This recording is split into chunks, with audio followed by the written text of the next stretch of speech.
साथियों, सतयुग की वापसी लेखक श्री राम शर्मा आचार्य आपको पढ़कर सुना रहे थे। आइए इसी क्रम में पिछले वीडियो के क्रम में पढ़कर सुनाते हैं।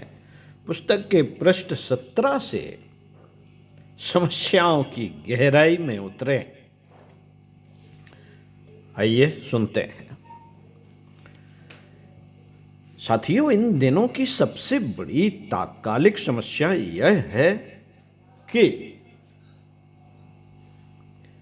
समाज परिकर में छाई विपन्नताओं से किस प्रकार छुटकारा पाया जाए और उज्जवल भविष्य की संरचना के लिए क्या किया जाए जिससे निरापद और सुविकसित जीवन जी सकना संभव हो सके। जीवन जी सकना संभव हो सके।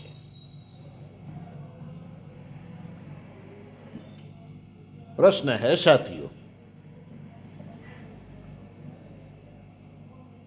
ढूंढते हैं इस प्रश्न का उत्तर।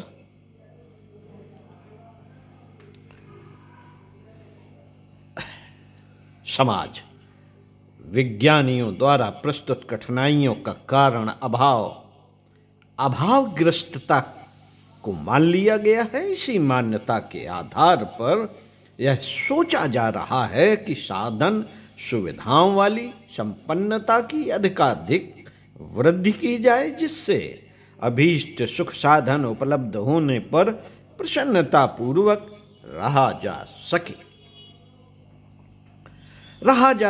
मोटे तौर पर अशिक्षा, दरिद्रता एवं अस्वस्थता को प्रमुख कारणों में गिना जाता है और इनके निवारण के लिए कुछ नए नीति निर्धारण का औचित्य भी है।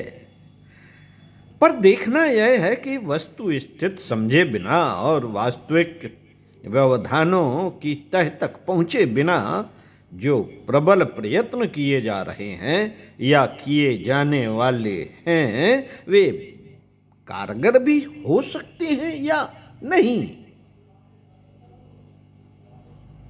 फिर प्रश्न,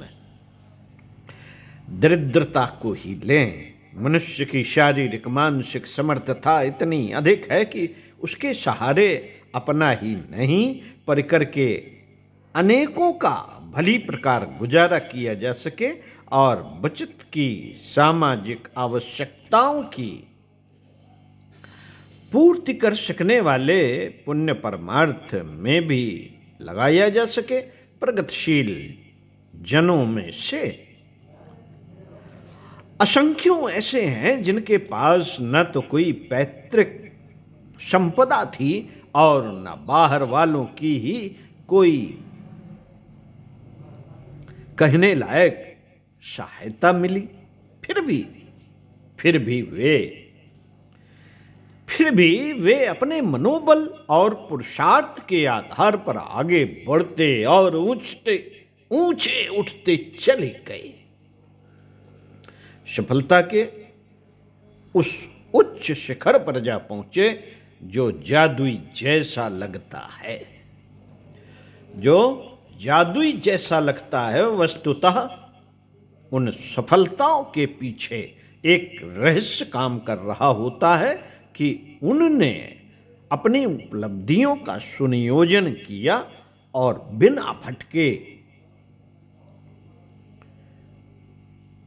नियत उपचार अपनाए रहे। जन सहयोग भी उन्हीं के पीछे लग लेता है जिसके सद्गुणों का, सत्प्रवृत्तियों का बाहुल्य जिसमें होता है। इसी विधा का अनुकरण करने के लिए यदि तथाकथित दरिद्रों को भी सहायता किया जा सके, तथाकथित दरिद्रों की भी यदि सहायता इसी प्रकार किया जा सके तो वे आलस्य प्रमाद की, दीनता हीनता की कैंचुली उतार कर अभीष्ट दिशा में अपने बलबूते ही इतना कुछ कर सकते हैं जिसे सराहनीय और संतोषप्रद कहा जा सके। इसके विपरीत यदि बाहरी अनुदानों पर ही निर्भर रहा जाए तो जो मिलता रहेगा वह पूरे घड़े में पानी भरते जाने की तरह व्यर्थ रहेगा। फूटे घड़े में वह फूटे घड़े में पानी भरते जाने की तरह व्यर्थ रहेगा और कुछ पल्ले पड़ेगा नहीं। दुर्व्यसनों के रहते आसमान से बरसने वाली कुबेर की संपदा भी अनगढ़ व्यक्तियों के पास ठहर न सकेगी। अनुदानों का वांछित लाभ न मिल सकेगा। अशिक्षा का कारण यह नहीं है कि पुस्तकें, कापियां, कलमें मिलना बंद हो गई हैं या इतनी निष्ठुरता भर गई है कि पूछने पर कुछ बता देने के लिए कोई तैयार नहीं होता, वरन वास्तविक कारण यह है कि शिक्षा का महत्व ही अपनी समझ में नहीं आता। शिक्षा का महत्व ही अपनी समझ में नहीं आता और उसके लिए उत्साह ही नहीं उभरता।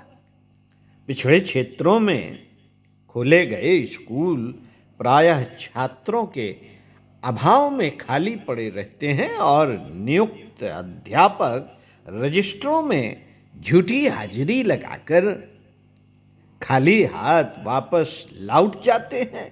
यदि उत्साह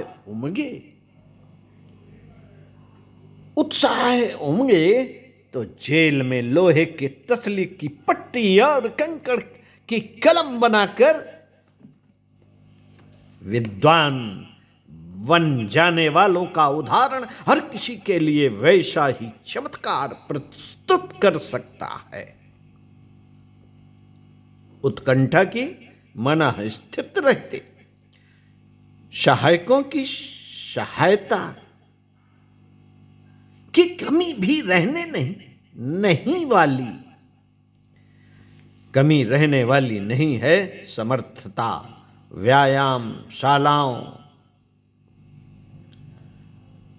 में या दैनिक बेचने वालों की या टॉनिक बेचने वालों की दुकानों में नहीं पाई जाती।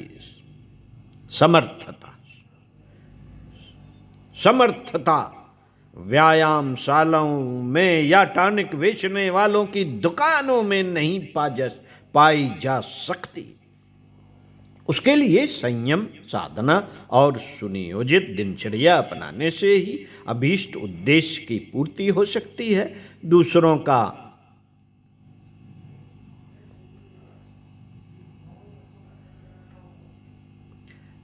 का रक्त अपने शरीर में प्रवेश करा लेने पर भी उस उपलब्धि का अंत थोड़े ही समय में हो जाता है।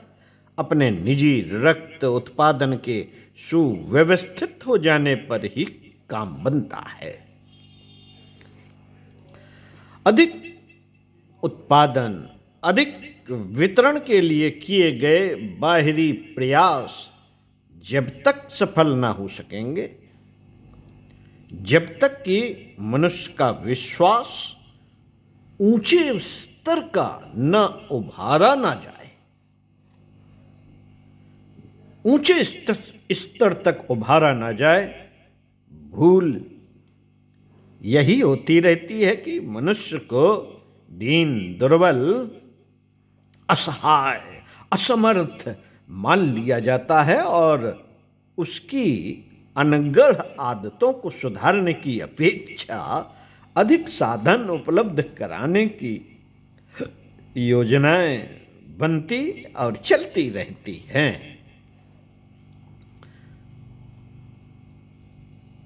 चलती रहती हैं, लंबा समय बीत जाने पर भी जब स्थिति यथावत बनी रहती है तब तब प्रतीत होता है कि कहीं कोई मौलिक भूल हो रही है।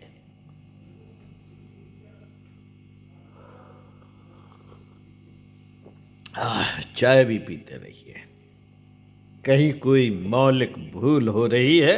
एक भ्रम यह भी जनसाधारण पर हावी हो गया है कि संपदा के आधार पर ही प्रगति हो सकती है। यह भ्रम इसलिए भी पनपता और बढ़ता गया कि धनियों की ठाट बाट में रहते धनियों को ठाट बाट में रहते गुलछर्रे उड़ाते देखकर यह अनुमान लगा लिया जाता है कि वह सुखी और समुन्नत भी हैं। पर लबादा उतार कर जब इस वर्ग को नंगा किया जाता है तो पता चलता है कि उसके भीतर एक अस्थि पंजर ही किसी प्रकार सांसें भर रहा है।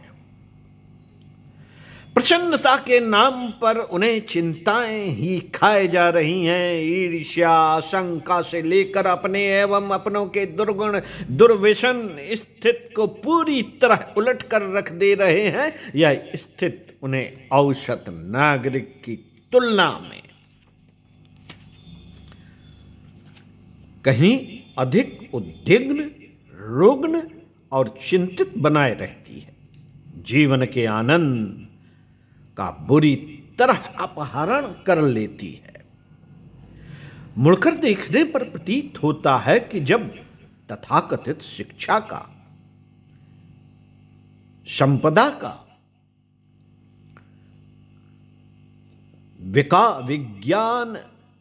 विज्ञान स्तर की चतुरता का इतना अधिक विकास नहीं हुआ था, तब मनुष्य अपेक्षाकृत अधिक स्वस्थ, सुखी, समुन्नत और मिलजुल कर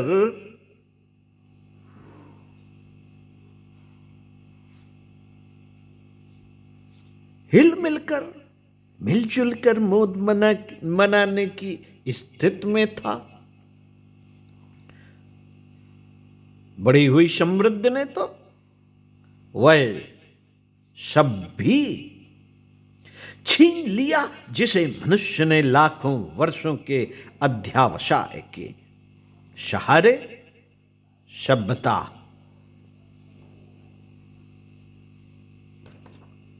और सुसंस्कारता के उच्च स्तरीय संयोग से दूरदर्शिता के साथ अर्जित किया था।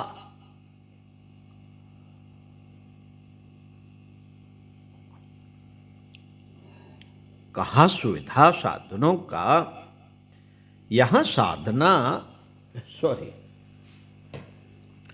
साथियों, यहाँ सुविधा साधनों की दुर्गति का कारण नहीं बताया जा रहा, वरन यह कहा जा रहा है कि यदि उनका सदुपयोग बन पड़ा होता तो स्थिति उस समय की अपेक्षा कहीं अधिक अच्छी होती, जिस समय साधन कम थे। तब विकसित भाव चेतना के आधार पर स्वल्प उपलब्धियों का भी श्रेष्ठतम उपयोग कर लिया जाता था और अपने साथ समूचे समुदाय को, वातावरण को सच्चे अर्थों में समृद्ध, समुन्नत बनाए रहने में सफलता मिल जाती थी। ऐसे ही वातावरण को सतयुग कहा जाता रहा है। साथियों, तथा कथित प्रगट का विशाल काय सरंजाम जुट जाने पर भी भावना स्तर की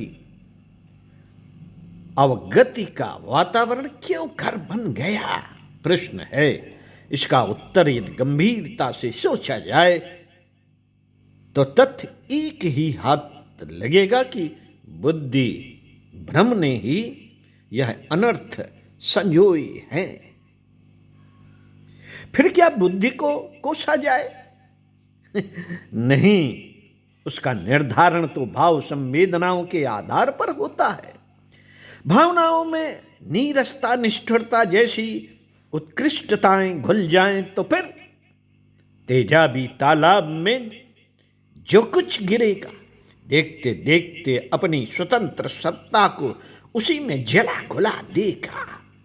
भाव संवेदनाओं में विषाक्तता का घुल जाना, उस क्षेत्र में विकृतियों का जकीरा जम जाना ही एकमात्र ऐसा कारण है जिसके रहते समृद्धि और चतुरता का विकास विस्तार होते हुए भी उल्टी सर्वतोमुखी विपन्नता ही हाथ लग रही है। सुधार तलहटी पर करना पड़ेगा, सुधार तलहटी पर करना पड़ेगा। सड़ी कीचड़ के ऊपर तैरने वाले पानी भी अपेय होते हैं। सड़ी कीचड़ के ऊपर तैरने वाला पानी भी अपेय होता है। दुर्भावनाओं के रहते दुर्बुद्धि भी पनपेगी और उसके आधार पर दुर्गत के अतिरिक्त और कुछ हाथ लगेगा नहीं। ओम शांति।